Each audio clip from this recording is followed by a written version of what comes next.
So we're on to Principle 14, find a coach and an inner circle. Tom, when we first met, I asked you what you did, and you said you were an executive coach. How did you get into executive coaching? Well, Joe, I never really intended to become an executive coach. I was a college basketball coach, and my best friend at the time was a president of one of the large telecommunication companies, and he was watching me coach my team. One of my players that night missed a game-winning layup, and we lost the game, and he was really upset. He was crying.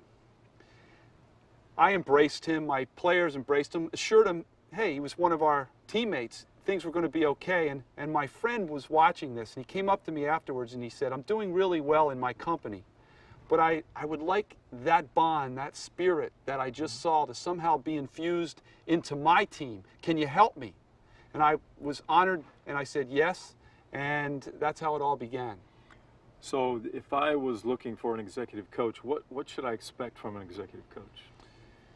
You would first of all expect somebody that would be very honest with you. Honesty is crucial. Without trust and honesty, and when I mean honest, I don't just mean in happy talk honest, but sometimes really challenging situations where I have to be truthful and confront you. I call it a sparring partner who cares for you. Just like Coach Walsh, I'm sure, did with you at times. He really had to get in your face when you needed it. But it's also someone who encourages you, supports you, and is there for you in trying times. Well, as you said, seeing Coach Walsh, it was great that he came around today. It was good to see him. And the one thing I can say is I believe that whether it's business or sports, when you find a great coach, they're with you for life.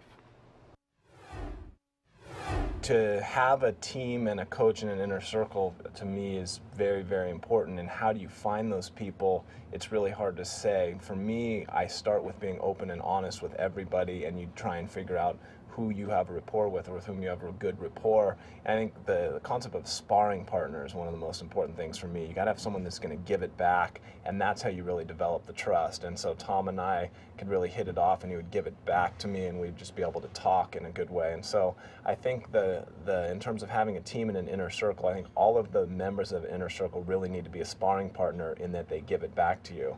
And so that's a little bit of a concept that makes some people uncomfortable, of constant feedback, constantly giving it to you. And I know that there's times where I make people uncomfortable as well, because I'm just so open and honest about it and getting it out. And so, but I think working with Tom has helped me to, the profound appreciation side of the coaching that you have and of the team that you have, to really just keep it in perspective. Well, a coach first must be an excellent communicator. A coach hopefully has an excellent grasp of what he's teaching or she's teaching. That's absolutely critical. And then must be well enough organized to bring people together to work in concert with each other in practice then and in games. Then it's so important for a coach to perform under pressure in front of his or her team.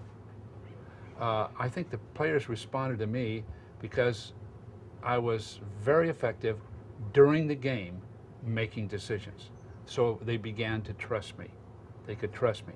So when people talk about leadership, they have to remind themselves, it takes a performer, a person that can perform, a person that can perform under stress and pressure, and a person who can bring themselves back and everybody with them after they've lost. So those are absolutely very critical essentials. Let's talk about finding a coach in inner circle. Where do you begin? Well, you start in the past. You find an old coach, an old supervisor, who can give you an honest opinion of what kind of player or what kind of employee you were back then. Then find someone in the present who can give you that same honest opinion and help you reach your goals.